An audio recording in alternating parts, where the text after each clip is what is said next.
அல்லேலூயா. நாம் தேவ செய்திக்குள்ளாக கடந்து போவோமா? வாசிங்கள் பார்க்கலாம். 1 பேதுரு 4ஆம் அதிகாரம் 7ஆம் வசனத்தை நாம் வாசிப்போமாக. 1 பேதுரு 4ஆம் அதிகாரம் 7ஆம் வசனம். எல்லாவற்றுக்கும் முடிவு சமீபமாயிற்று, ஆகையால் தெளிந்த புத்தியுள்ளவர்களாக இருந்து ஜெபம் பண்ணுவதற்கு எப்படி இருங்க? ஜாக்கிரதையா இருங்க. நாம் கடந்த வாழ்க்கையில பார்த்தோம், எல்லாவற்றுக்கும் முடிவு சமயமாயிட்டுனா நம்முடைய வாழ்க்கையில வருகிறதான பிரச்சனைகளுக்கு முடிவு சமயமாயிட்டு சொல்லி கர்த்தர் நம்மோடு கூட என்ன செய்தார்? பேசினார். உங்க வாழ்க்கையில இருக்கிற அடிமைத்தனத்துக்கு, சிறையிருப்புக்கு, போராட்டத்திற்கு ஒரு முடிவு சமயமாயிட்டு சொல்லி கர்த்தர் பேசினார். இந்த நாள்ல நம்ம வாழ்கிற காலம் இப்பொழுது கடைசி காலம். நாம் வாழ்ற காலம் எந்த காலங்க? கடைசி காலத்தை நம்ம என்ன செய்து கொண்டிருக்கிறோம்? வாழ்ந்து கொண்டிருக்கிறோம். இந்த உலகத்துக்கு அழிவு மிக மிக சமயமாயிற்று. அதைத்தான் இங்க ஆண்டவர் சொல்றாரு. எல்லாவற்றுக்கும் என்ன முடிவு, என்ன சமயமாயிற்று? முடிவு சமயமாயிற்று. ஆகையால் இந்த முடிவு நேரத்துல ஆவியானவர் சபைக்கு 2 காரியத்தை சொல்லுகிறார். ஒன்று, நாம் தெளிந்த புத்தியுள்ளவர்களாக இருக்க வேண்டும். இன்னொன்று, நாம் விழித்திருக்க வேண்டும். அல்லேலூயா. எப்படி இருக்கணுங்க? முதல்ல தெளிந்த புத்தி தேவை. 2வது என்ன செய்திருக்கணும்? விழித்திருக்கணும். விழித்திருத்தல் அப்படிங்கிறது ஜெபம். நம்ம எல்லாருமே இதை பண்றோம். ஆனா ஜெபிக்கிற ஒரு மனிதனுக்கு முதல்ல என்ன தேவை அப்படின்னா தெளிந்த புத்தி தேவை. தெளிந்த புத்தினா இந்த கடைசி காலத்துல என்ன நடந்துகிட்டு இருக்குது, கடைசி காலத்துக்கும் பைபிளுக்கு என்ன சம்பந்தம், அதை நாம் கவனமாய் கவனித்து நாம் அதற்கேற்றார் போல் என்ன செய்ய வேண்டும்? வாழ வேண்டியது ரொம்ப ரொம்ப அவசியமானது. நம்ம 1 தீமோத்தேயு 3ஆம் அதிகாரத்தில் வாசித்தோம், கடைசி காலங்கள் கொடிய காலம் வரும் என்று நம்ம என்ன செய்வாயாக? அறிவாயாக. அதுலயும் குறிப்பா ஆண்டவர் அந்த 1 4 5 வாசித்து பார்த்தீங்கன்னா, தேவ பக்தியின் தேசத்தை தரித்து அதன் பலனை மறுதலிக்கிறவர்களாக இருப்பார்கள் என்று ஆவியானவர் எழுதுகிறார். அப்ப இந்த கடைசி காலத்துல ஒரு அறிகுறி என்ன அப்படின்னு கேட்டீங்கன்னா, அநேகர் தேவ பக்தி உள்ளவர்களை போல காண்பிப்பார்கள். ஆனா உண்மையான தேவ பக்தி எங்க இருக்காருன்னா இருதயத்துல இருக்காரு. எங்க இருக்காது? உண்மையான தேவ பக்தி ஒரு மனிதனுக்குள்ள, ஒரு மனிதன் ரட்சிக்கப்பட்டிருந்தால், ஒரு மனிதன் அபிஷேகம் பெற்றிருந்தால், உண்மையாக இயேசுவை சொந்த இரட்சகராக ஏற்றுக்கொண்டிருந்தா, இப்ப இந்த தீபாவளி நேரத்துல அவங்க என்ன செஞ்சிருப்பாங்கன்னா, யாருக்காவது இயேசுவை பார்த்து சுவிசேஷம் சொல்லியிருப்பாங்க. ஆனா உண்மையான ரட்சிப்பு இல்லாதவங்க என்ன செய்யறாங்கன்னா, உலகத்து மக்களை போல தீபாவளியை கொண்டாட ஆரம்பிச்சிருக்காங்க. என்ன கொண்டாட ஆரம்பிச்சிருக்காங்க? உலகத்து மக்களை போல, என் பிள்ளை ஆசைப்பட்டுச்சு ஒரு ட்ரெஸ் வாங்கி கொடுத்தேன், என் பிள்ளை ஆசைப்பட்டுச்சு ஒரு வேட்டை வாங்கி கொடுத்தேன், என் பிள்ளை ஆசைப்பட்டுச்சு ஒரு கேக் வாங்கினேன், அப்படி இப்படின்னு சொல்லி உலக மக்களை போல இன்னைக்கு நிறைய பேர் வாழ்றாங்க. பார்த்திருக்கீங்களா? இன்னைக்கு கிறிஸ்தவங்களுக்கும் உலக மக்களுக்கும் வித்தியாசம் இல்லாத போல வாழ்றாங்க. இதெல்லாம் என்ன அறிகுறி அப்படின்னா கடைசி காலம். இந்த கடைசி காலத்துல நம்ம கொஞ்சம் நிதானித்து பார்க்கணும். ஆவியானவர் எழுதும்போது 1 கொரிந்தியர்ல நம்மை நாமே நிதானித்தறிந்தால் நாம் நியாயம் தீர்க்கப்படுவோம் என்று கர்த்தர் சொல்லுகிறார். நம்மை நாமே என்ன செய்யணும்? நிதானிக்கணும். நம்ம உண்மையாகவே நம்ம ரட்சிக்கப்பட்டிருக்கோமா? உண்மையிலே நாம் அபிஷேகம் பெற்றிருக்கிறோமா? இந்த கடைசி காலத்துல நாம் உண்மையாகவே தேவ பக்தி உள்ளவர்களாக இருக்கிறோமா? தேவ பக்தி என்ன? ஒழுங்கான ஜெப வாழ்க்கை, ஒழுங்கான பரிசுத்த வாழ்க்கை, ஒழுங்காக கர்த்தருக்கு பயந்து தீமை விட்டு விலகுகிற வாழ்க்கை. என்ன வாழ்க்கை இருக்கணும்? கர்த்தருக்கு பயந்து எதை விட்டு விலகணும்? தீமை விட்டு விலகணும். ஆனா இன்னைக்கு நிறைய பேர் பாத்தீங்கன்னா சபைக்கு வர்றாங்க, கர்த்தரையும் தேடுறாங்க, ஆனா உலகத்துக்கு ஒத்த வேஷம். அங்க போன உடனே பாத்தீங்கன்னா மக்களோடு சேர்ந்து பாவம் செய்யறவங்களோடு சேர்ந்து பாவம் செய்யறது, சரிதானா? உலக மக்களை போல களியாட்டம் செய்கிறவங்களோடு சேர்ந்து களியாட்டத்தில் ஈடுபடுவது. உலக மக்கள் எப்படி வாழ்றாங்களோ அவங்களுக்கு இவங்களுக்கு எந்த வித்தியாசம் இல்லாத போல் நிறைய பேர் வாழ்றத நீங்க என்ன செய்ய முடியும்? பார்க்க முடியும். இதுதான் இன்றைய தின உலகம். அப்ப நீங்க நல்லா கவனிக்கணும், நம்ம வாழ்ற காலம் கடைசி காலம். இந்த கடைசி காலத்துல அதுபோல இன்னைக்கு மனிதனுடைய சிந்தனைகள்லாம் பாத்தீங்கன்னா அக்கிரம சிந்தனைகள். என்ன சிந்தனை காணப்படுது? கடைசி காலத்துல யாரையும் நம்பி எங்கேயும் போக முடியல, பெண்களுக்கு பாதுகாப்பே கிடையாது. இன்றைய தின நியூஸ் பாத்தீங்கன்னா 62 வயசுள்ள ஒரு தாத்தா பாத்தீங்கன்னா ஒரு வாலிப பிள்ளை, ஸ்கூல் பிள்ளை தான், அதை நான் கூட்டு போய் விடுறேன்னு சொல்லிட்டு ஆனா வேற விதத்துல யூஸ் பண்ணி அதை தவறாக நடந்து விட்டான். அதுபோல பெண்கள் பாத்தீங்கன்னா இன்றைய தினத்துல பாத்தீங்கன்னா இன்ஸ்டாகிராம், அடுத்து டெலிகிராம் இந்த மூலமா பழகி இன்னைக்கு சும்மா காதலனோடு பேசுறேன் அப்படின்னு சொல்லி அந்த காதலன் அன்பா கூப்பிடுறான்னு சொல்லி அவனை நம்பி போனா அவன் அங்க போனவனே 3 வாலிபர்களை கூப்பிட்டு நம்ம தமிழகத்துல இது நித்தமும் இப்ப நடக்குது. தமிழகத்திலும் சரி, இந்தியாவிலும் சரி, உலகத்திலும் சரி. பாத்தீங்கன்னா இன்னைக்கு பெண்களுக்கு பாதுகாப்பே இல்லை. இப்ப இதெல்லாம் நம்ம புரிந்து கொள்ள வேண்டிய ஒரு காலத்திற்கு. இதுக்கு தேவை, நமக்கு என்ன தேவைன்னா தெளிந்த புத்தி தேவை. என்ன தேவைங்க? யாரை நம்பலாம், யாரை நம்ப கூடாது, நமக்கு என்ன தேவை? தெரிந்த புத்தி. எப்ப வரும்? 2 தீமோத்தேயு 1ஆம் அதிகாரம் 7ஆம் வசனம் வாசிங்க பார்க்கலாம். 2 தீமோத்தேயு chapter 2 chapter 1 verse 7 வாசிங்க பார்க்கலாம். தேவன் நமக்கு 2 தீமோத்தேயு 1ஆம் அதிகாரம் 7ஆம் வசனம், தேவன் நமக்கு பயமுள்ள ஆவியை கொடாமல் பலமும் அன்பும் தெளிந்த புத்தியும் உள்ள ஆவியை என்ன செய்திருக்கிறாராம்? கொடுத்திருக்கிறார். அப்ப இது யாருக்கு கிடைக்கும்? ரட்சிக்கப்பட்டா மட்டும் போதாது, பரிசுத்த ஆவியின் அபிஷேகத்தை நீங்க என்ன செய்யணும்? கேட்டு பெற்றுக்கொள்ள வேண்டும். ஆண்டவரிடத்துல நமக்கு இப்ப கடைசி காலத்துல நமக்கு தேவை என்னன்னா தெளிந்த புத்தி தேவை. என்ன புத்தி தேவை சொல்லுங்க பார்க்கலாம். தெளிந்த புத்தி இருந்தா தான் வருகைக்கு நம்ம ஆயத்தமா இருக்க முடியும். எப்ப இயேசு வருவார் அப்படிங்கிறதுக்கு நம்ம அலாட்டா என்ன செய்ய முடியும்? இருக்க முடியும். உங்களுக்குள்ள தெளிந்த புத்தி இல்லை அப்படின்னா இந்த உலகத்துல 10ஓட 1 11 நீங்க வாழ்வீங்க.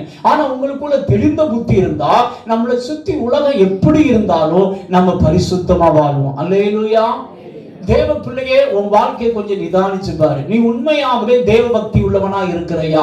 தேவ பக்தி இருந்தா நீ கர்த்தருக்கு பயந்து வாழ்வ. தேவ பக்தி இருந்தா நீ உள்ளத்துல ஒண்ணு வெளியே ஒண்ணு என்ன செய்ய மாட்ட? வச்சுக்கிட மாட்ட. தேவ பக்தி இருந்தா உன் வாயிலிருந்து கெட்ட வார்த்தை என்ன செய்யாது? இன்னைக்கு நம்ம நிறைய பேரை நீங்க பாத்தீங்க அப்படின்னா ரட்சிக்கப்படுகிற பொழுது அவங்க பேசுற வார்த்தைக்கும் அவங்க வீட்டுல போய் பேசுற வார்த்தைக்கும் நிறைய வித்தியாசம் இருக்கு. பாத்திருக்கீங்களா? இங்க வந்தா என்ன செய்யறாங்கன்னா அந்நிய பாஷை பேசுறாங்க. வீட்டுக்கு போனா என்ன பாஷை பேசுறாங்க? அநியாய பாஷை பேசுறாங்க. என்ன பாஷை பேசுறாங்க? இங்க வந்தா என்ன பாஷை? அந்நிய பாஷை. வீட்டுக்கு போனா அநியாய பாஷை. பக்கத்துல கைப்பிடிச்சுக்காளுங்க. வீட்டுக்கு போனா என்ன பாஷை பேசுறீங்க? அந்த வார்த்தை பக்கத்துல என்ன செய்ய முடியாது? கேட்க முடியாது. பாச கொஞ்சம் நீ தூண்டி விட்டு பாருங்க. என்ன பாசை நான் பேசுறேன்னு அப்பதான் என்ன செய்யும்? தெரியும். என்ன பாசை பேசுறேன்னு அப்பதான் என்ன செய்யும்? தெரியும். அப்படிங்களா? அப்ப நம்ம இருதயத்தின் நிறைவினால் என்ன பேசும் சொல்லுங்க. இருதயத்துல என்ன நிறைஞ்சிருக்கு பாச? ஒண்ணுமே நான் நிரப்புறது இல்லை. ஒண்ணுமே என்ன செய்யறது இல்லை? நிரப்புறது இல்லை. அப்படின்னா உங்களுக்கு தெளிந்த புத்தி இல்லைன்னு அர்த்தம். தெளிந்த புத்தி இல்லை அப்படின்னா நீங்க கர்த்தருடைய வருகையில ஆயத்தமா இருக்கவே முடியாது. வேதத்துல பாத்தீங்கன்னா நோவா வாழ்ந்த காலத்துல கர்த்தருடைய பார்வையில இந்த உலகத்துக்கு முடிவு வந்தது. என்ன வந்ததுங்க? இப்ப நம்ம வாழ்ற காலத்துக்கு முடிவு என்ன செய்யுதுன்னா வருது. அதைத்தான் ஆண்டவர் சொல்றாரு, எல்லாவற்றுக்கும் என்ன வந்துடுது? முடிவு சமயமாயிற்று. ஆகையால் தெளிந்த புத்தி உள்ளவர்களாக இருந்து என்ன செய்யுங்க? விழித்திருங்க அப்படின்னு ஆண்டவர் சொல்றார். இந்த தெளிந்த புத்தி அப்படிங்கிறதுக்கு என்ன அர்த்தம் அப்படின்னு கேட்டீங்கன்னா தேவையற்ற சிந்தனைகள் இருக்கக்கூடாது. என்ன சிந்தனை இருக்கக்கூடாது? தேவையற்ற சிந்தனை இருக்கக்கூடாது. தேவையுள்ள சிந்தனை மட்டும் இருக்கணும். என்ன சிந்தனை இருக்கணும்? இப்ப நீங்க எல்லாம் தேவையற்ற சிந்தனை உள்ளவங்களா இருக்கீங்களா இல்லையான்னு இப்ப கண்டுபிடிச்சிடலாம். ஒண்ணும் பிரச்சனை இல்லை. என்ன செஞ்சிடலாம்? ஈஸியா உங்களுக்கு டெஸ்ட் வச்சிடலாம். ஈஸியா என்ன செஞ்சிடலாம்? டெஸ்ட் வச்சிடலாம். எது தேவையற்ற சிந்தனை? ஆண்டவர் 1 பேதுரு என்ன சொல்றாரு? 1 பேதுரு 4ஆம் அதிகாரம் 6ஆம் வசனத்திலிருந்து வாசிங்க பார்க்கலாம். 4ஆம் வசனத்திலிருந்து வாசிக்கலாம். அந்த துன்மார்க்க உலகிலே சாரி, பிலிப்பியர் 4ஆம் அதிகாரம், பிலிப்பியர் 4ஆம் அதிகாரம் 4ஆம் வசனத்திலிருந்து வாசிங்க பார்க்கலாம். பிலிப்பியர் 4:4ங்க. கர்த்தருக்குள் எப்பொழுது எப்படி இருங்க? சந்தோஷமா இருங்கள். சந்தோஷமா இருங்கள் என்று மறுபடியும் சொல்லுகிறேன். உங்கள் சாந்த குணம் என்ன செய்யணுமா? ஆனா உங்க சாந்த குணம் தெரியுதா இல்ல உங்க கோப குணம் தெரியுதா? சொல்லுங்க.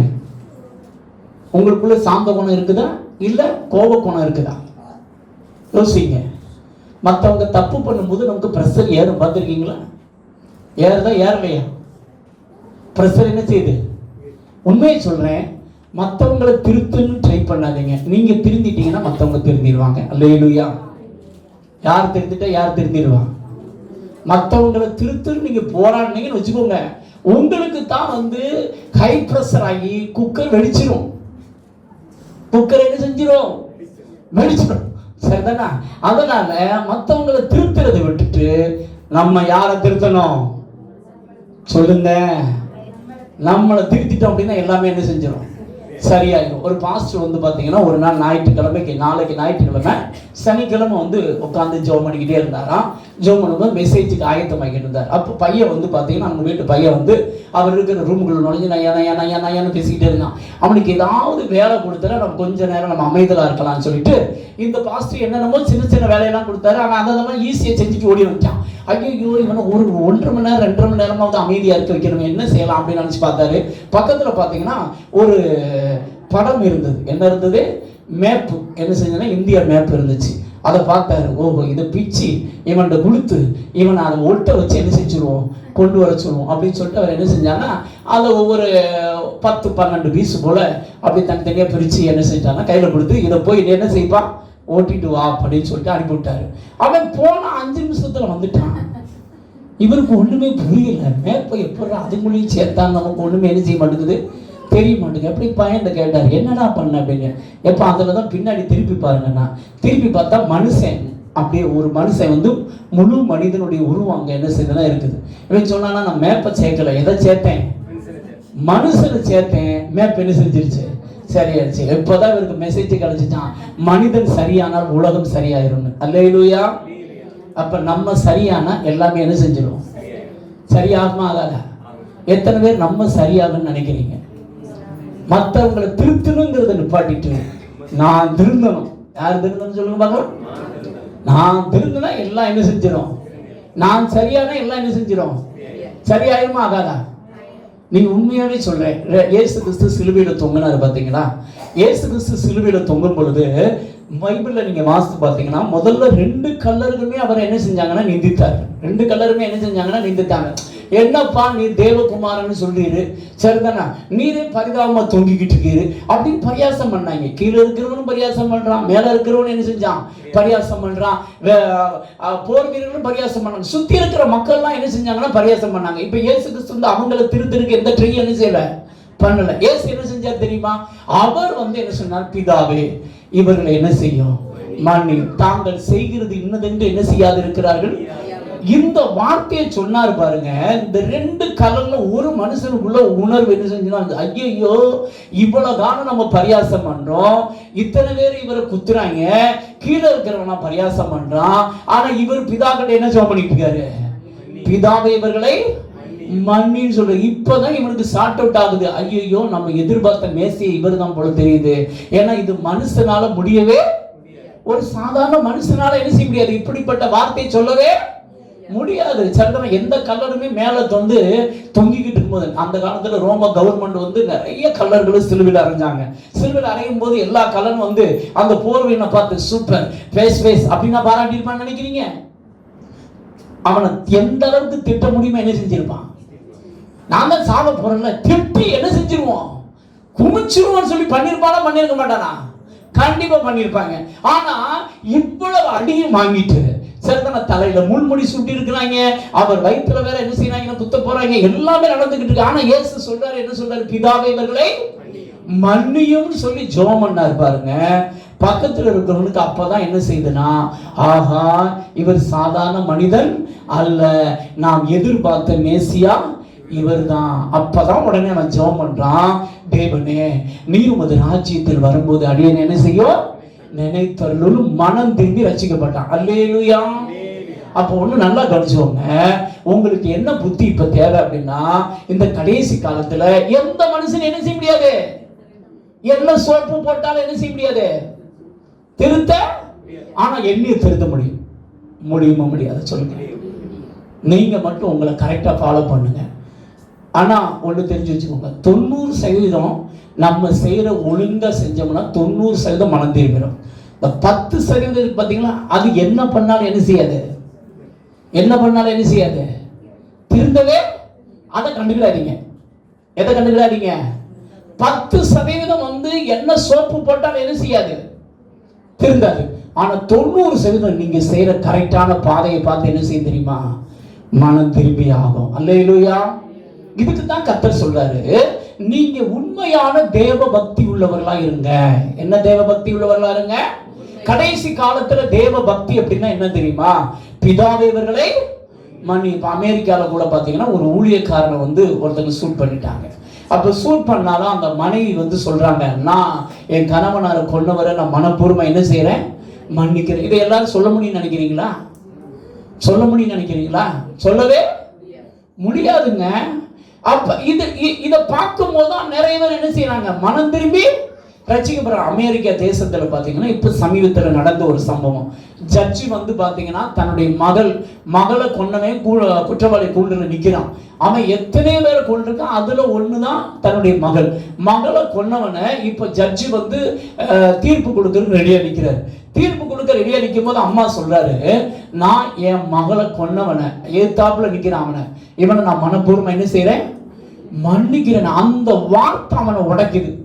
அவன் எத்தனை பேரை கொன்னவன், அதுல ஒண்ணு யாரு, இவங்க மகளை கொல்லும் போது கண்டுபிடிக்கப்பட்டான். கண்டுபிடிக்கப்பட்டு மன்னிக்கிறேன்னு சொன்னா அவன் கதறி அழுகிறான். கடைசியில் பார்த்தீங்கன்னா இந்த அம்மாவும் அந்த அந்த நபரும் பார்த்தீங்கன்னா நம்ம கல்ச்சர்ல வந்து கட்டி பிடிக்க மாட்டான். அவங்க வந்து ஈஸியாக என்ன செய்யறாங்க, என்ன கட்டி பிடிச்சி கதறி மனம் திரும்புறாங்க. யோசித்து பாருங்களேன், இதுதாங்க உண்மையான தேவ பக்தி. இதுதான் என்னதுங்க, உங்களுக்குள்ள இப்ப தேவ பக்தி இருக்குதா, இல்ல பக்தியின் வேஷத்தை?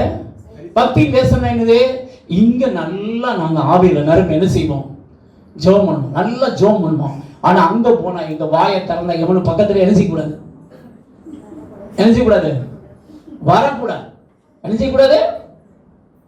அப்படி நடந்தீங்கன்னா நீங்க என்ன செய்யறீங்க. ஆனா உங்களுக்கு ஒரு நற்செய்தி என்ன தெரியுமா, எல்லாத்தையும் நம்மளால செய்ய முடியாது, சரிதானா?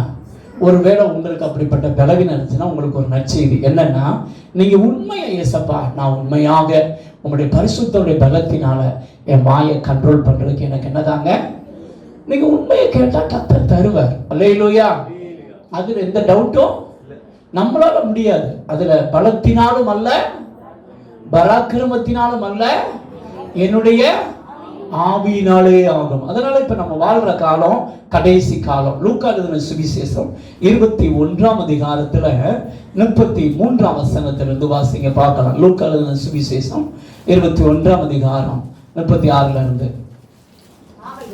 ஆகையால் இனி சம்பவிக்க போகிற இவைகளுக்கெல்லாம் தப்பி நீங்கள் தப்பி மனுஷகுமாரன் முன்பாக நிற்க பாத்திரவான்களாய் காணப்படும்படிக்கு எப்பொழுதும் ஜெபம் பண்ணி என்ன செய்யணுமா, வெளித்திருக்கணும். சரி, இப்ப தெளிந்த புத்தினா முதல்ல சொன்னேன், தேவையற்ற சிந்தனைகள். உங்க வாழ்க்கையில நீங்க தனிமையில இருக்கும்போது என்ன சிந்திக்க கூடாது, தேவையற்றதை என்ன செய்யக்கூடாது, சிந்திக்க கூடாது. அப்ப நான் எதை பாஸ்டர் சிந்திக்கிறது அப்படின்னு கேட்டீங்கன்னா, இப்ப பிலிப்பியருக்கு திரும்ப வாங்க பார்க்கலாம். ஆண்டவர் 6ஆம் வசனத்தில் சொல்றார், நீங்கள் ஒன்றுக்கும் கவலைப்படாமல் எல்லாவற்றை குறித்து உங்கள் விண்ணப்பங்களை சோத்திரத்தோடு கூடிய ஜெபத்தினாலும் வேண்டுதலினாலும் தேவனுக்கு என்ன செய்யுங்க, தெரியப்படுத்துங்க. அப்ப நீங்க இந்த கடைசி காலத்துல நீங்க நிறைய பேரை பார்த்திருப்பீங்க, எதுக்கு எடுத்தாலும் சிலர் கவலைப்படுவாங்க, பார்த்திருக்கீங்களா? எதுக்கு எடுத்தாலும் என்ன செய்வாங்க, உங்களுக்குள்ள தெரிந்த புத்தி இருந்தா நீங்க கவலைப்பட மாட்டீங்க. அல்லேலூயா. இதுவரைக்கும் என்ன நடத்தின கர்த்தர் இனிமேல் என்ன செய்வார், நடத்துவார் அப்படின்னு விசுவாசிக்கணும். அல்லேலூயா. ஆண்டவர் சொல்லும் போது நம்ம ஒன்றுக்கு என்ன செய்ய மாட்டோம், கவலைப்பட மாட்டோம். ஆனா நம்ம ஆட்கள் ஒன்று விடாம என்ன செய்யுது. அப்ப உங்களுக்குள்ள என்ன புத்தி இல்ல, சொல்லுங்க, என்ன புத்தி? உங்களை சுத்தி என்ன லட்சம் நடக்கலாங்க, ஆனா நீங்க அதை கர்த்தர் மேல என்ன செய்யணும், கர்த்தர் மேல் உன் பாரத்தை கர்த்தர் கிரியை செய்கிறார் என்பதை விசுவாசித்து கர்த்தரிடத்தில் எப்படி இருக்கணும், மன மகிழ்ச்சியா இருக்கணும். எப்படி இருக்கணுங்க, நீங்க என்னென்ன காரியத்துக்கெல்லாம் ஜெபம் பண்ணீங்களோ கர்த்தர் கண்டிப்பாக என்ன செய்வார், கிரியை செய்வார். அதுக்காக கர்த்தருக்கு சில வேளைகள் அவர் கிரியை செய்தாலும் சரி, கிரியை பதில் வந்தாலும் சரி, பதில் வரான்னு கர்த்தருக்கு சொல்லுங்க, என்ன சொல்லணும். இப்ப யோபுக்குள்ள தெளிந்த புத்தி இருந்துச்சு. என்ன தெளிந்த புத்தி? எல்லாத்தையும் என்ன செஞ்சான், இழந்தான். இழந்த சூழ்நிலை சொன்னது என்ன தெரியுமா, கர்த்தர் கொடுத்தார், கர்த்தர் எடுத்தார், கர்த்தருடைய நாமத்துக்கு. இதுதான் என்ன புத்தி சொல்லுங்க. நம்ம ஆட்களுக்கு கொடுத்தா மட்டும் சோத்தணும் சோத்தணும் சோத்தணும் வரும், கொடுக்காதுன்னா என்ன வராது, வாயில ஜெபம் பண்ணி என்னத்தை கண்டோம் அப்படின்னு சில ஆட்கள் ஈஸியா பேசுறாங்க. ஆமா, தேடி தேடி ஒண்ணு என்ன செய்ய மாட்டேங்குது, நடக்க மாட்டேங்குது அப்படின்னு சொல்லுவாங்க. பார்த்தீங்கன்னா அப்படிப்பட்ட வார்த்தைகள் நமக்கு என்ன செய்யக்கூடாது, வர கூடாது. பைபிள் என்ன போட்டிருக்கு அப்படின்னா, அடுத்து பாருங்க, நம்ம எதை சிந்திக்கணும் அப்படின்னு சொல்லி, கடைசியாக சகோதரரே உண்மை உள்ளவைகள் எவைகளோ, ஒழுக்கம் உள்ளவைகள். இப்ப நல்லா கவனிக்கணும், இன்னைக்கு அநேகர் கடைசி காலத்துல எப்படி இருப்பாங்கன்னா, எல்லாவற்றுக்கும் முடிவு சமீபமாயிட்டு மறந்துடாதீங்க. இப்ப கடைசி காலத்துல உண்மையை நிறையவே சிந்திக்கிறது இல்லை. எதை சிந்திக்கிறது இல்லை? எதை சிந்திக்கிறாங்க? டூப்ளிகேட்டை சிந்திக்கிறாங்க. இப்ப நீங்க எக்ஸாம்பிளுக்கு சொல்றேன், செல்போனை நிறைய பேர் பார்த்து சிந்திக்கிறாங்க. கேம்ஸ்ன்னு விளையாடுறான், ஏதோ படத்தை பார்க்குறான், ஃபேஸ்புக்கை பார்க்குறான், இன்ஸ்டாகிராமை பார்க்குறாங்க. இதெல்லாம் உண்மையா? இது நிரந்தரமானதா? கிடையவே. எது நிரந்தரம்? சத்தியம் தான் நிரந்தரம். எதுதான் நிரந்தரம்? ஆனா நீங்க சத்தியத்தை நிறைய பேர் என்ன செய்யறதில்ல, சிந்திக்கிறது. தெரிந்த புத்தினா என்ன தெரியுமா? இம்மையை சிந்திக்காம மறுமையை சிந்திக்கணும். எதை சிந்திக்கணும்? அதைத்தான் ஆவியானவர் சொல்லுகிற உண்மை உள்ளவைகள் எவைகளோ. அடுத்து என்ன போட்டிருக்குது? ஒழுக்கம். இன்னைக்கு நிறைய பேர் பாவம் செய்யறாங்களே, ஏன் பையங்கள்லாம் கொலை பண்றான், ஏன் நிறைய பேர் கற்பழிக்கிறான், சின்ன வயசுலேயே பாவம் செய்யறாங்க. ஏன் பாவம் செய்யறான்? அவன் பார்க்கிறது ஒழுக்கம் உள்ளவைகள் அல்ல, ஒழுக்க கேடானவைகள். இப்ப நீங்க தனிமையில் இருக்கிறீங்க, நீங்க தனிமையில் இருக்கும்போது அன்பானவைகளை சிந்திக்கிறீங்களா, இல்ல அவ அப்படி இவன் இப்படி இவன் இப்படி அப்படின்னு கோபப்படுற காரியங்களை சிந்திக்கிறீங்களா? கோபமான காரியத்தை சிந்தித்தா நீங்க எப்படிதான் இருப்பீங்க? நீங்க அன்பானதை சிந்திச்சு பாருங்களேன், உங்களுக்கு யாரை பார்த்தாலும் என்ன வரும்? வம்பானதை சிந்திச்சு பாருங்களேன், யாரை பார்த்தாலும் உங்களுக்கு என்ன வரும்? சொல்லுங்க. காலையில இருந்து யாரோ உங்களுக்கு தீமை செஞ்சுட்டாங்கன்னு வச்சுக்கோங்க, நீங்க அதையே யோசிச்சுக்கிட்டு இருக்கீங்க. இப்ப யாராவது ஒண்ணு கேட்டாங்கன்னு வச்சுக்கோங்க, நீங்க எப்படி பேசுவீங்க? சொல்லுங்கய்யா, எப்படி பேசுவீர்கள்? நாங்கள் ரொம்ப அன்பா பேசுவோம் பாஸ்டர். எப்படி பேசுவோம்? லொல்லு லொல்லு லொல்லுன்னு என்ன செய்யும்? இந்த வீட்டுக்குள்ள ஒரு ஆள் லொல்லு ஆரம்பிச்சாங்கன்னு வச்சுக்கோங்களேன், வீட்டுல 4 பேர் இருக்காங்கன்னு வச்சுக்கோங்க, ஒரு ஆள் லொல்லுன்னு வச்சுக்கோங்க, அடுத்து இன்னொரு ஆள் என்ன செய்வாரு? கொஞ்ச நேரத்தில் குடும்பமே எப்படி இருக்கும்னு நினைக்கிறீங்க? இப்போ உங்களுக்கு என்ன புத்தி இல்லைன்னு அர்த்தம்? ஹலோ, சாத்தா தந்திரமா என்ன செய்யறான், கிரியை செய்யறாங்கிறது நிறைய பேருக்கு என்ன செய்ய மாட்டேங்குது, தெரிய மாட்டுது. அவன் வியாதியை பரப்புறதுக்கு லொல்லுன்னு யார் மூலமாவது லொல்லுமா, உடனே நீங்க ஏய் நான் என்ன சாதாரண ஆள் நினைச்சிட்டியா, நானும் லொல்லுமே அப்படின்னீங்கன்னா என்ன ஆகும்? வீட்டுல கொஞ்ச நேரத்துல எத்தனை பேர் இருக்கீங்களோ அத்தனை பேர் என்ன நடக்கும்னு நினைக்கிறீங்க? குடும்பமே லொல்லு லொல்லு. இங்கிட்டு திரும்பினா லொல்லு, அங்கிட்டு திரும்பினா லொல்லு, அங்க உட்கார்ந்த லொல்லு, இங்க லொல்லு. இதுதான் உங்களுக்கு என்ன புத்தி இல்லைன்னு அர்த்தம். தெரிந்த புத்தி இருந்தால் உங்கள் சாந்த குணம் எல்லாருக்கும் என்ன செய்திருக்க கடவுது? என்ன குணம் தெரியுமா? காட்டி கொடுக்கிறவனை பார்த்து இயேசு சொன்னார். என்ன சொன்னார் தெரியுமா? சிநேகிதனே அப்படின்னாரு. இப்ப நம்மளா இருந்தா என்ன நினைச்சிருப்போம்னு நினைக்கிறீங்க? நானா இருந்தா இப்படிதான் செஞ்சிருப்பேன். இந்த ஒரு பையன் காட்டி கொடுக்க போறான்னு எனக்கு தெரியுது, அவன் வர்றதே என்ன நோக்கத்தோட தான் வர்றான். சொல்லுங்க, நமக்கு மட்டும் இப்படி காட்டி கொடுக்கிற நோக்கத்தோட ஒருத்தன் வந்திருக்கான்னு வச்சுக்கோங்களேன், நம்ம எப்படி பேசுவோம்னு நினைக்கிறீங்க? வாடா மாப்பிள்ள சிநேகிதனே அப்படின்னு சொல்லுவோம். பக்கத்துல பேதுரு இருக்கான், பேதுரு அப்படின்னு கண்ணு அசைச்ச போது அவன் ஏற்கனவே எதோட நிக்கிறான், கத்தியோட நிக்கிறான். சாப்பிட்டு முடிச்சுட்டு இருப்பான், சரிதானா? ஆனா இயேசுவுக்கு என்ன சிந்தனை இருந்துச்சு? தெளிந்த புத்தி இருந்துச்சு. என்ன புத்தி இருந்துச்சு? அதனாலதான் அவர் சொன்னார் சிநேகிதனே அப்படின்னாரு. சிநேகிதன்னா யாரு தெரியுமா? ரொம்ப டீப்பா இருக்கிறது. நம்ம எல்லாரோட டீப்பா இருக்க மாட்டோம், தெரியுமா உங்களுக்கு? எல்லாரோட டீப்பா இருப்போமா? நம்ம 10 பேரோட ஜெபம் பண்ணலாம், ஆனா 10 பேரோட ஜெபம் பண்ணாலும் எல்லாத்தையும் நம்ம இருதயத்தில் இருக்கிறது என்ன செய்ய மாட்டோம். ஆனா ஒரே ஒரு நபர்கிட்ட மட்டும் நம்ம இருதயத்தில் இருக்கிறதெல்லாம் என்ன செய்வோம், ஷேர் பண்ணோம். பார்த்தீங்களா? அவங்க தான் யாரு? சிநேகிதன். சிலர் மனைவி கணவனாட்ட கூட ஷேர் பண்ண மாட்டாங்க, ஆனா யார்கிட்ட ஷேர் பண்ணிடுவாங்க? சிநேகிதிட்ட என்ன செய்வாங்க? ஷேர் பண்ணுவாங்க. அவங்க தான் யாரு? காட்டி கொடுக்கணும். பார்த்து இயேசு சாந்தமா சொல்றாரு. என்ன சொல்றாரு? சிநேகிதனே மனுஷகுமாரனை முத்தத்தினாலா என்ன செய்கிறாய்? டேய், நீ முத்தத்தினால காட்டி கொடுக்குற, நான் என்ன பண்றேன் நம்ம என்ன செஞ்சிருப்போம், பேசியிருப்போம். இதுதான் என்ன புத்தி? தெரிந்த புத்தி. சாந்தமா இருக்கணும். எப்படி இருக்குதுங்க? சாந்தமா இருக்கணும். உண்மையே சொல்றேன், உங்க மண்டை அடிபட்டவன் என்ன பேசுறேன்னு என்ன செய்யாது. இந்த சாராயம் குடிச்சவங்களை பார்த்துருக்கீங்களா? எவனுக்காவது தெளிந்த புத்தி இருக்குதா?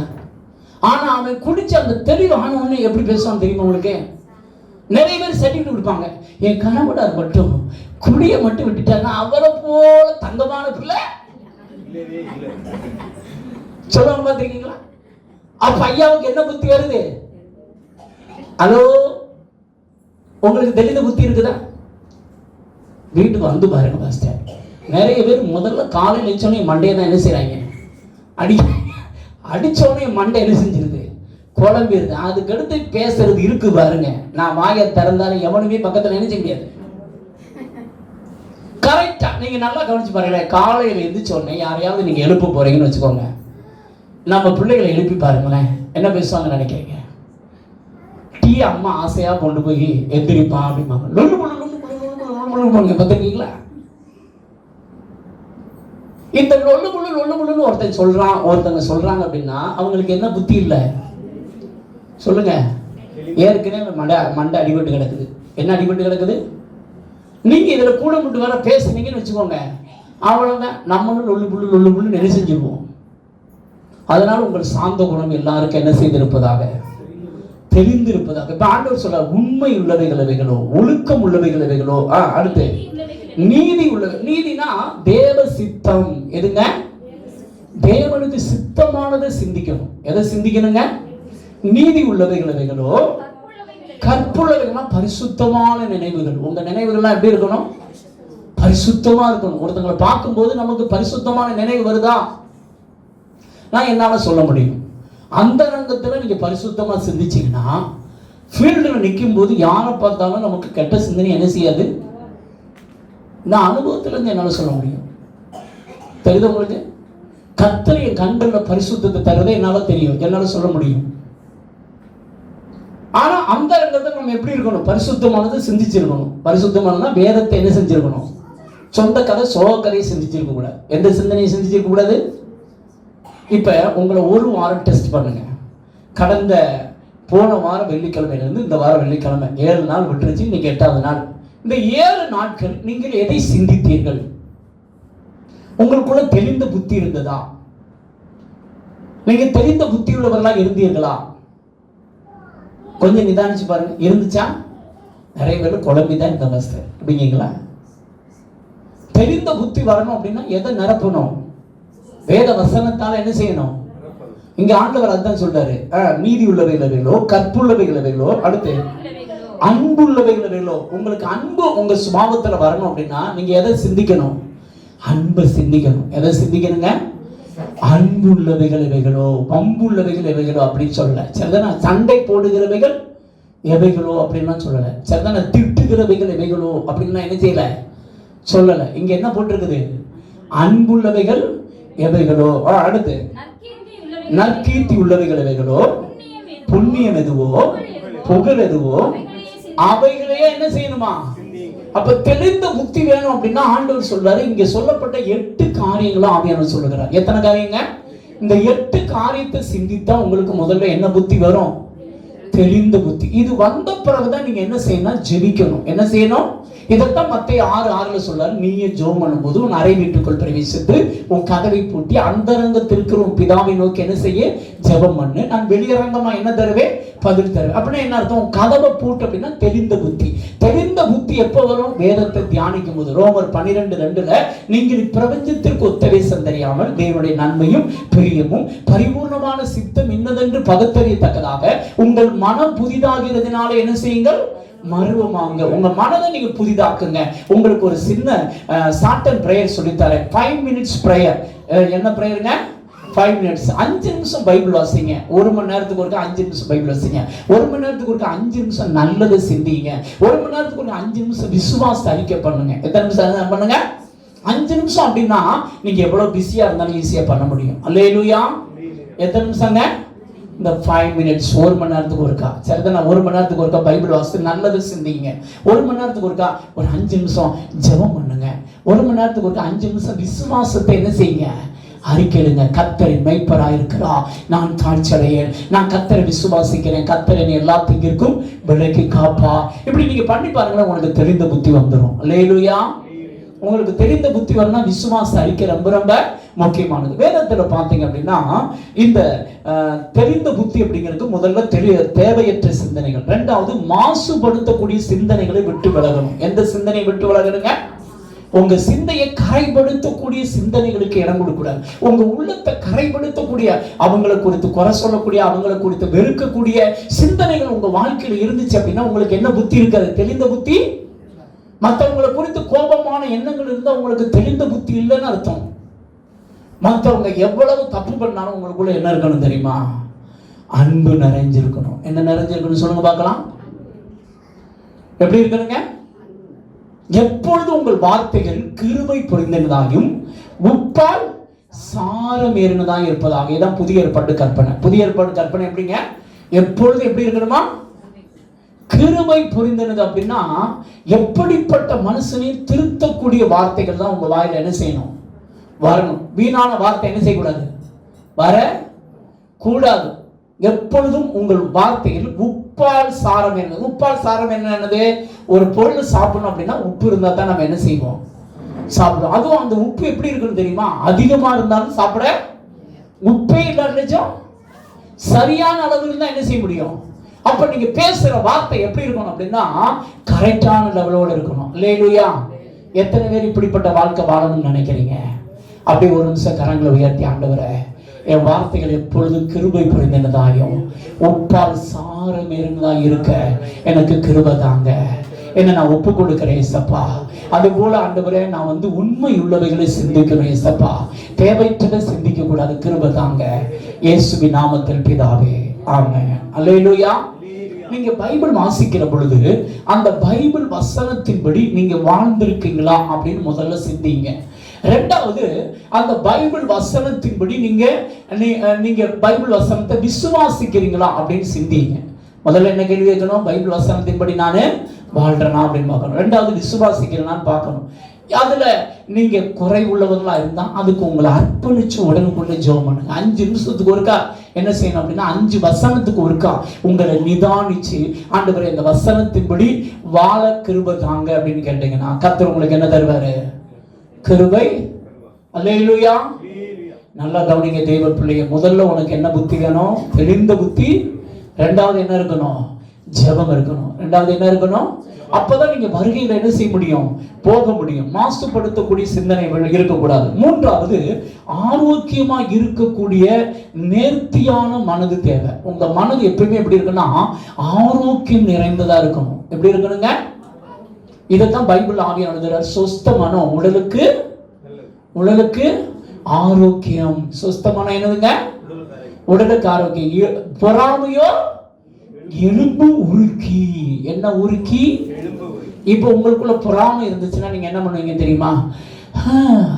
அவங்க எல்லாம் வீடு வாங்கிட்டாங்க, அவங்களுக்கு எல்லாம் மிக்சி வந்துருச்சு, அவங்களுக்கெல்லாம் நல்ல பிள்ளைங்க, நமக்கு பிறந்திருக்கு பாரு, ஒண்ணு கூட கீழ்படுகிறதே கிடையாது. இது பெற்றதுக்கு குத்துக்கெல்லாம் என்ன செஞ்சிருக்கலாம்? பெற்றுக்கலாம். திட்டும் போதே சொல்லுவாங்க எறும்பு மாடு அப்படின்னாங்க. எப்படி? அது இப்படித்தான் இருக்கும். நீங்க அடிக்கடி உங்க பிள்ளையை பார்த்து எறும்பு மாடுன்னு சொன்னீங்கன்னா அது ஒரு ஸ்டேஜ்ல என்ன சிந்திக்க தெரியுமா? ஓஹோ, நம்ம ஒரு வேலை எப்படி எறும்பு மாட்டு தான் போல தெரிஞ்சு அதுக்கு அடுத்து சூடு சொரணை அதுக்கு என்ன செய்யாது? வரவே வராது. அதனால தயவுசெய்து சொல்றேன், உங்க பிள்ளையை பார்த்து நல்ல பிள்ளை அப்படின்னு சொல்லி என்ன செய்யுங்க? சொல்லுங்க. அல்லேலூயா. 90% நீங்க நல்ல வார்த்தை பேசினா திருந்திடும். சில 10 கேஸ் இருக்குது. அது நம்ம ஒண்ணுமே என்ன செய்ய பண்ண என்ன சோப்பு போட்டாலும் தெரிந்தாத கேஸ் இருக்கும். அதை நான் கண்டுக்கிறாதீங்க. அல்லேலூயா. அதனால தேவ பிள்ளைகள் உங்களுக்கு என்ன புத்தி தேவை? முதல்ல தெளிந்த புத்தி தேவை. ஆனா வேதத்துல பாத்தீங்க அப்படின்னா வேதத்துல நம்ம நோவா காலத்துல வாழ்ந்த மக்களுக்கு ஆதியாகமம் 6ஆம் அதிகாரத்துல பாத்தீங்க அப்படின்னா எல்லாவற்றுக்கும் முடிவு என்ன செஞ்சிருச்சு? சமயமாயிற்று அப்படின்னு சொல்லி கர்த்தர் சொல்றதை நம்ம பார்க்கிறோம். ஆதியாகமம் 6ஆம் அதிகாரம் 14ஆம் வசனம் வாசிங்க பார்க்கலாம். கொப்பேர் மரத்தால் உனக்கு ஒரு பேழையை உண்டாக்கு, அந்த பேழையிலே அறைகளை உண்டாக்கு, அதின் உள்ளும் புறமாக என்ன செய்ய? கீழ்பூசு. சரி, 13ஆம் வசனம் வாசிங்க பார்க்கலாம். சரி, 12ஆம் வசனத்திலிருந்து தேவன் பூமியை பார்த்தார், இதோ அது சீர்கெட்டதா இருந்தது, மாம்சமான யாவரும் பூமியின் மேல் தங்கள் வலியை கெடுத்துக் கொண்டிருந்தார். அப்பொழுது தேவன் நோவாவை நோக்கி, மாம்சமான யாவரின் முடிவும் எனக்கு முன்பாக மாம்சமான யாருடைய முடிவும் இப்ப நோவா காலத்துக்கும் நம்ம காலத்துக்கும் எந்த வித்தியாசம்லாம் ஒண்ணுமே கிடையாது. நோவா காலத்து மக்கள் எப்படி இருந்தாங்களோ அப்படித்தான் இன்றைக்குள்ள மக்கள் அப்படியே இருக்கிறாங்க. அதைத்தான் நம்ம இன்னைக்கு வேதத்துல வாசித்து தியானிக்க போகிறோம். வேதத்துல பாத்தீங்க அப்படின்னா ஆதியாகமம் 6ஆம் அதிகாரத்துல 1ஆம் வசனம் 2ஆம் வசனம் வாசிங்க பார்க்கலாம். மனுஷர் பூமியின் மேல் பெருக துவங்கி அவர்களுக்கு குமாரத்திகள் பிறந்தபோது தேவகுமாரர் மனுஷ குமாரத்திகளை அதிக சௌந்தரியம் உள்ளவர்கள் என்று கண்டு அவர்களுக்குள்ளே தங்களுக்கு பெண்களை தெரிந்து கொண்டார்கள். அவர்களுக்குள்ள யாரை தெரிந்து கொள்றாங்களா? பெண்களை தெரிந்து கொண்டார்கள். அப்பொழுது கர்த்தர், என் ஆவி என்றைக்கும் மனுஷனோட போராடுவதில்லை, அவன் மாம்சம் தானே, அவன் இருக்க போகிற நாட்கள் 120 வருஷம் என்றார். நல்லா கவனிங்க, இந்த உலகத்தினுடைய முதல் அழிவுக்கு காரணம் என்ன அப்படின்னு கேட்டீங்கன்னா தேவகுமாரன். தேவகுமாரன்னா ரட்சிக்கப்பட்ட தேவ பக்தி உள்ள சந்ததின்னு அர்த்தம். இந்த சேத்துடைய சந்ததி பக்தியா கர்த்தரை ஆராதித்து கொண்டிருந்தது. ஆனா ரட்சிக்கப்படாத ஒரு சந்ததி யாருன்னு கேட்டா காயினுடைய சந்ததி. எந்த சந்ததிங்க? காயினுடைய சந்ததி. இப்ப இந்த ரட்சிக்கப்பட்டவங்க ரட்சிக்கப்படாத பெண்கள் அழகா இருக்கிறத கண்டு அவங்களுக்குள்ள பெண்களை என்ன செஞ்சாங்களா? திருமணம் முடித்தார். இன்னைக்கு நீங்க பாருங்களேன், இப்ப கிறிஸ்டியானிட்டி ரட்சிக்கப்பட்டவன் ரட்சிக்கப்படவங்க கவனமே என்ன செய்யறதில்ல, கவனிக்கிறதில்ல. நீ ஒரு ஆத்மாவை என்ன செய்யலாம்? ஆதாயம் பண்ணலாம்னு சொல்லிட்டு நம்ம ஆட்கள் ரட்சிக்கப்பட்டவர்கள் ரட்சிக்கப்படாதவங்களும் ஈஸியா என்ன செய்யறாங்க? திருமணம் முடிக்கிறாங்க. இதனுடைய விளைவு என்ன அப்படின்னு கேட்டீங்கன்னா ரட்சிக்கப்பட்டவர்கள் ரட்சிக்கப்படாதவங்களை என்ன செஞ்சாங்கன்னா இதை சில தேவ ஊழியர்கள் என்ன சொல்றாங்கன்னா தேவ தூதர்கள் பெண்களை திருமணம் முடித்தார்கள் அப்படின்னு சொல்றாங்க. ஆனா தேவ தூதர்கள் நம்மளை போல திருமணம் பண்ணவே முடியாது. பைபிள்ல பாத்தீங்கன்னா மத்தேயு எழுதின சுவிசேஷம் 22ஆம் அதிகாரம் 30ஆம் வசனம் வாசிங்க பார்க்கலாம். மத்தேயு 22:30.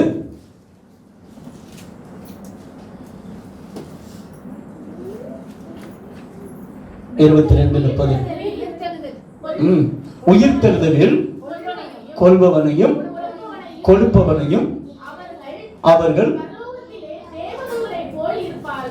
பரலோகத்தில் எப்படி இருப்பாங்களாம்? உயிர்த்தெழுதலின் போது கல்யாணம் முடிச்சவங்க நான் இனி என் மனைவி என் கணவன் அப்படின்லாம் என்ன செய்ய முடியாது, இருக்க முடியாது. அவர்கள் எப்படி இருப்பாங்களாம்? தேவ தூதர்களை போல இருப்பாங்க. தேவ தூதர்களுக்கு திருமண பந்தம் கிடையாது.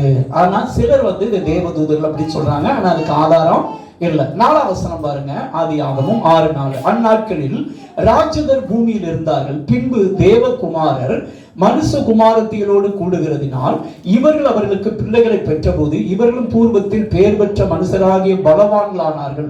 மனுஷனுடைய அக்கிரமம் பூமியிலே பெருகினது என்றும் அவன் இருதயத்தின் நினைவுகளின் தோற்றமெல்லாம் நித்தமும் பொல்லாத என்றும் கர்த்தர் கண்டு. நல்லா கவனிங்க, இன்னைக்கு மனுஷனுடைய இருதயத்தின் எண்ணமெல்லாம் எப்படி இருக்கு தெரியுமா? ஒரே அக்கிரம சிந்தை இருக்குதா இல்லையாங்க? இப்ப யாருக்காவது நல்ல சிந்தை இருக்குதா? யாரையாவது நம்ப முடியுதா? யாரையாவது நம்பி வெளியே போகலாம் முடியுதா? ஏன் அநேகர் எதை பார்க்கறாங்க? செல்போன்ல அக்கிரம காரியத்தை தான் என்ன செய்யறாங்க? பார்க்கறாங்க. பெத்த பிள்ளைய பெத்த தாய் நம்ப முடியல. தெரியுமா உங்களுக்கு? இப்ப நம்ம வாழ்ற காலம் அப்படிப்பட்ட காலம். யாரும் என்ன செய்ய முடியல. நம்ம மனுஷனுடைய இருதயத்தின் நினைவெல்லாம் என்னது? வாயை திறந்தாலே கெட்ட கெட்ட வார்த்தைகளை ஈஸியா மக்கள் பேசுறாங்களா இல்லையா? ஏன் பேசுறாங்க? அவங்களுடைய இருதயத்தின் எண்ணமெல்லாம் எப்படி இருக்குது? அக்கிரம சிந்தை. இந்த உலகத்துல நோவா காலத்துல 2 வகையான பாவம் இருந்தது. ஒன்று பாலுறவு பாவங்கள், 2வது வன்முறை. என்னதுங்க? வன்முறை அல்லது கொடுமை. இப்ப நம்ம வாஸ்தவத்துல 11ஆம் வசனத்துல பூமியானது தேவனுக்கு முன்பாக சீர்கெட்டதா இருந்து பூமி கொடுமையினால் என்ன செஞ்சதா? இன்னைக்கு நீங்க பாருங்களேன், எங்கு பார்த்தாலும் வன்முறைகள் நடக்குதா நடக்கலையாங்க? இப்ப நீங்க வாழ்ற காலம் கடைசி காலம். இதுக்கு தான் ஆவியானவர் சொல்ற தெளிந்த புத்தி உள்ளவர்களா இருங்கள், என்ன செய்யுங்கள்? வெளித்தெரிங்க. எல்லாவற்றுக்கும் முடிவு என்ன செஞ்சிருச்சு? சபிமாற்று. நோவா வாழ்ந்த காலத்துல கர்த்தர் இந்த பூமியை தண்ணினால் அழித்தார். ஆனால் இப்ப நம்ம வாழ்ற காலத்தை அக்னியினால கர்த்தர் பூமி என்ன செய்ய போறாரு? அழிக்க போறார். அதனால தேவ பிள்ளையே, ஒரு வாழ்க்கையில இது கடைசி காலம் என்பதை நீ அறிந்து உலகத்து மக்களை போல நீ என்ன செய்யக்கூடாது? வாழ கூடாது. உலகத்து மக்கள் பாவத்தில் இருப்பாங்க. நல்லா கவனிக்கணும். நோவா வாழ்ந்த காலத்துல பாலுறவு பாவங்கள் ரொம்ப பெருகி இருந்தது. இப்பயும் அப்படித்தான் இருக்குது. இன்னைக்கு நிறைய பேர் கணவன் மனைவிங்கிறவங்க இப்ப குறைஞ்சிக்கிட்டே வர்றாங்க. தெரியுமா உங்களுக்கு? கணவன் மனைவிங்கிறவங்க என்ன செய்யறாங்க? ஆளுங்க அப்படித்தான்ப்பா பல மனைவி வச்சிருப்பான்பா அப்படிங்கிற கல்ச்சர் இப்ப நம்ம தமிழகத்துக்குள்ள என்ன செஞ்சுக்கிட்டு இருக்குது. இப்ப யாருமே மேக்சிமம் வட மாநில வெளி நாடுகள்ல தான் பாத்தீங்கன்னா திருமணம் வந்து சரியா கிடையாது. ஆனா இப்ப நம்ம தமிழகத்துல இப்ப என்ன வந்துகிட்டு இருக்கு தெரியுமா, யாரும் குடும்பமா என்ன செய்யறது இல்ல. நீங்க Tiruppur city, Madurai city, Bengaluru city எல்லாம் போனீங்கன்னா வெளியே பார்க்கதான் அவங்க கணவன் மனைவி, ஆனா அவங்க யாரு கிடையாது. கணவன் மனைவி கொஞ்ச நாள் சேர்ந்து வாழ்றாங்க. உனக்கு விருப்பம்னா கொஞ்ச நாள் இரு, அதுக்கடுத்து 4 மாசம் கழிச்சு இன்னொரு ஆளு, அடுத்தது 4 மாசம் கழிச்சு இன்னொரு ஆளு. இப்ப யாரும் குழந்தைய பெத்துக்கிட விரும்புறதே நம்ம தமிழகத்திலையும் சரி இந்தியாவிலும் சரி 50% குழந்தை பிறப்பு இப்ப குறைவு. தெரியுமா உங்களுக்கு? இன்னும் ஒரு 5 வருஷம் போச்சுன்னா இன்னைக்கு உள்ள வாலிப ஜெனரேஷன் குழந்தை என்ன செய்ய மாட்டாங்க, பெத்துக்கிட மாட்டாங்க. ஏன்னா தெரியுமா, அது ஒரு பெரிய பாண்டேஜா நினைக்கிறாங்க. குடும்பமா வாழ்றதை யாருமே விரும்புறதே. கொஞ்ச நாள் நீ கூட வாழ்ந்துக்கோ, கொஞ்ச நாள் நான் அவங்களோட வாழ்ந்துக்கிறேன், கொஞ்ச நாள் இப்படி வாழ்ந்துக்கிறேன். பிரிட்டன், அமெரிக்காலாம் இப்ப அப்படித்தான் நடந்துகிட்டு இருக்குது. நம்ம இந்தியாவிலும் வந்து விட்டது. இப்ப நாங்களே நிறைய, எனக்கு தெரிந்த வரையிலும் நான் நிறைய குடும்பங்களுக்கு இப்ப போறேன். நம்ம கிறிஸ்டியானிட்டி குடும்பத்திலே பாத்தீங்கன்னா கணவன் மனைவியா வாழ்றது சிலர் தான். எத்தனை கணவன் எத்தனை மனைவி வேற தொடர்பு இருக்கு தெரியுமா உங்களுக்கு? இப்ப வாழ்ற காலம் படுமோசமான காலம். சரி, இதெல்லாம் இருந்தாலும் எவ்வளவுதான் பாவங்கள் இருக்கலாம், அதாவது என்ன இருக்குது, முதல்ல பாலுற பாவங்கள், இரண்டாவது மண் கொடுமை இருக்குது. இது எல்லாம் இருந்தாலும் வேதம் சொல்லுகிறது நோவாவை குறித்து, இன்னும் இந்த பூமி மாறல. இப்ப நம்ம வாழ்ற காலத்துல எல்லா பாவமும் இருக்கு. தேவ பக்தியற்ற நிலைமை இருக்குது, வேசித்தனம் இருக்குது, ஒழுக்கக்கேடு இருக்குது, கொடுமை இருக்குது. என்ன இருக்குது? கொடுமை இருக்கு. அதுல இப்ப ஒண்ணு AI டெக்னாலஜி, செயற்கை நுண்ணறிவு அப்படின்னு சொல்றோம். பாத்துருக்கீங்களா? இந்த AI மூலமா இப்ப சமீபத்துல குழந்தையவே பெற்று எடுத்துட்டாங்க. என்ன எடுத்துட்டாங்க? இப்ப நம்ம எலான் மாஸ்க் இப்ப ஒரு வாரத்துக்கு முன்னாடி ஒரு அறிவிப்பு கொடுத்திருக்காரு. என்ன அப்படின்னு கேட்டீங்கன்னா, இனி மனிதன் தேவையில்லை, இந்த ரோபோவே எல்லா வேலையும் செய்துவிடும். என்ன செய்து விடுமா? மனிதனே குழந்தை பெக்கிறதுல இருந்து. சரிதானா? இப்ப அமெரிக்கா வட நாடுகள்லாம் பாத்தீங்கன்னா ரோபோவை தான் கல்யாணமே முடிக்கிறான். AI டெக்னாலஜி உள்ளதுதான் என்ன செய்யலாம். ஏன்னா அது சண்டை போடாதான். என்ன போடாதான்? அது லொல்லு புள்ளு என்ன செய்யாது, பண்ணாதான். அதனால பாத்தீங்கன்னா ரோபோவே வந்து பாத்தீங்கன்னா ஆணுக்கு, உனக்கு லேடிஸ்க்கு வந்து ஆண் வேணும்னா ஆண் ரோபோ உருவாக்குறாங்க, ஜென்ஸுக்கு வந்து பெண் ரோபோ உருவாக்கி இப்ப கல்யாணம் நடக்குதுங்க. 2030 நம்ம படுமோசமாயிருவோம். அதுல எந்த சந்தேகமும் கிடையாது. சரி, இவ்வளவு இருந்தாலும் வேதம் சொல்லுகிற ரோமர் 6 அதிகாரம் 8-9 வாசிங்க பார்க்கலாம். நோவாவுக்கு கர்த்தருடைய கண்கள் என்ன கிடைத்தது? கிருபை கிடைத்தது. நோவாவின் வம்ச வரலாறு. நோவா தன் காலத்தில் இருந்தவர்களுக்குள்ளே நீதிமானும் உத்தமனுமா இருந்தான். எப்படி இருந்தாங்க அப்படின்னா என்ன அர்த்தம் அப்படின்னா, தேவ பக்தி உள்ளவனா இருந்தான். எப்படிப்பட்டவனா இருந்தாங்க? இன்னைக்கு நிறைய பேர் தேவ பக்தியை வாழ்றதே, நீங்க நல்லா கவனிச்சு பாருங்களேன். இன்னைக்கு சபைக்கு போனா சபையில எத்தனை பேர் ஆராதனை நேரத்துல செல்போனை தொடாம உட்கார்ந்துருக்காங்க? சொல்லுங்க. உட்கார்ந்துருக்காங்களா? எதுலதான் உட்கார்ந்துருக்காங்க? இப்ப காலத்துல வாலிப ஜெனரேஷன் கர்த்தரை தேடுறதே கிடையாது. தெரியுமா உங்களுக்கு? இப்ப நீங்க சபைக்கு போனீங்கன்னா ஒரு சபையில உண்மையா கர்த்தரை தேடுறது யார் தெரியுமா? நம்மளை போல ஏஜ் உள்ள ஆட்கள் தான். யாரை தேடுறான்? இயேசுவையே.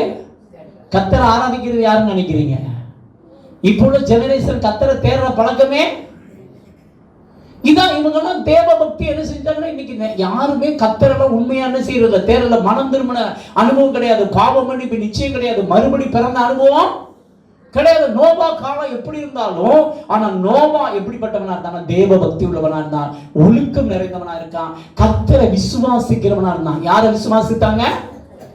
நோவா தேவனோடு சஞ்சரித்தானே. என்ன அர்த்தம்னா அவன் தேவ பக்தி உள்ளவன், தேவன் மேல் விசுவாசம் உள்ளவன், தேவனுக்கு பயந்து தீமையை விட்டு விலகுகிறவன். அதான் அதோடைய அர்த்தம். நோவா தேவனோடு செஞ்சிருந்தான, தீமையை விட்டு என்ன செஞ்சான்? தன்னை சுத்தி எவ்வளவு பாவம் இருந்தாலும் அவன் பாவத்துக்கு ஒத்து போகல.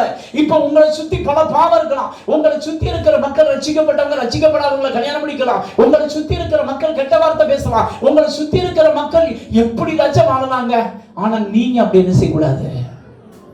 உங்களுக்குள்ள நீங்க ரட்சிக்கப்பட்ட தேவ பிரசன்னம் இருந்தா, தேவனுடைய கிருபை இருந்தா உங்களால் பாவம் செய்ய முடியாது. உங்களால கெட்ட வார்த்தை பேச முடியாது. என் மனைவி வந்து சொல்லுவான், உங்களுக்கு ஏதாவது 2 வார்த்தை என்னை திட்டுறதுக்கு சொல்லித்தரேன், அப்படியாவது திட்டுங்க. எனக்கு திட்ட கூட என்ன செய்யாது,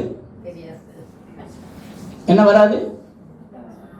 அடிக்கடி நான் சொல்றது என்ன சொல்வேன் அப்படின்னா, நீங்களே பார்த்துருப்பீங்க, நண்டு அப்படின்னு சொல்ல தெரியும், மண்டையில என்ன வச்சிருவேன், கொட்டு வச்சிருன்னு சொல்றேன். என் மகளும் சொல்லுவான், உங்களுக்கு ஏதாவது திட்டுருக்கு வேணா சொல்லுங்க, நான் 4 வார்த்தை என்ன செய்யறேன், கட்டுத்தரேன். நம்ம ஆட்களுக்கு இருதயத்துல என்ன வருது, வாயை திறந்தாலே என்னதான் வருது, குண்டக மண்டகா வார்த்தையில என்ன செய்யுது. நமக்கு கனவுல கூட என்ன செய்யாது, வராது, கனவுலையும் வராது, வாயிலையும் வராது. தெரியுது உங்களுக்கு? ஆனா இப்போ உள்ள மக்கள் வாயை திறந்தா என்ன வருது, ஹலோ, நமக்கு வாயை திறந்தா என்ன வரணும், வசனம் மட்டும்தான் வரும். என் கூட பக்கத்தில் இருக்கிறவங்க கொஞ்ச நேரம் இருந்தாலும் எதை பார்ப்பான், வாயை திறந்தா எதை பார்க்கணும். உங்களை சுத்தி இருக்கிறவங்க என்ன சர்ச்சை கொடுப்பாரு, இவர் பக்கத்தில் ஐயோ போயிடாத, வாயை திறந்தாலே என்ன வரும், அப்படி சொல்லக்கூடாது. அவங்க கிட்ட போனா 4 தேவ வார்த்தை கிடைக்குன்னு சொல்லணும். அல்லேலூயா. நோவாவை சுத்தி பாவம் இருந்தாலும் நோவா எப்படி இருந்தான் தெரியுமா, தேவ பக்தி உள்ளவனா இருந்தான். எப்படி இருந்தாங்க, வேதம் சொல்லுகிறது. நீங்க லோத்தின் காலத்தை குறித்து நீங்க பைபிள்ல வாசிங்க அப்படின்னா, லோத்து அப்படிதான் வாழ்ந்தான். வாசிங்க பார்க்கலாம். 2 பேதுரு 2ஆம் அதிகாரம் 5 to 10 வரைக்கும் நம்ம வாசித்து முடிப்போம். நமக்கு நேரம் முடிவுச்சு, நிறைய இருக்குது, ஆனா சொல்றதுக்கு நேரம் இல்லை. எல்லாவற்றுக்கும் முடிவு என்ன செஞ்சிருச்சு, பூர்வ உலகத்தையும் தப்ப விடாமல் நீதியை பிரசங்கித்த நோவா முதலான 8 பேரை கர்த்தர் காப்பாற்றி அவபக்தி உள்ளவர்களை என்ன செஞ்சாரா, புரியல, அவபக்தி உள்ளவர்களை இறைந்தா. என்னது புதுசா நம்ம சொல்ற மாதிரி, அவபக்தி நிறைந்த, அதான் பார்த்தேன், என்னடா ஜலப்பிரவாகத்தை வரப்பண்ணி சோதம் கோமோரா என்ற பட்டணங்களையும் சாம்பலாக்கி கவிழ்த்து போட்டு ஆக்கினிக்குள்ளாக தீர்த்து பிற்காலத்திலே அவபக்தியாய் நடப்பவர்களுக்கு அவைகளை திருஷ்டாந்தமாய் வைத்து. நல்லா கவனிக்கணும், இந்த கடைசி காலத்துல யார் காப்பாற்றப்படுவாங்க அப்படின்னா, உண்மையான தேவ பக்தி யார் இருக்காங்களோ, இந்த உலகத்துல நம்மளை சுத்தி எவ்வளவு அழிவு வரலாம், ஆனா நீ உண்மையான தேவ பக்தி இருந்தா கர்த்தர் உன்னை பாதுகாப்பார். அல்லேலூயா.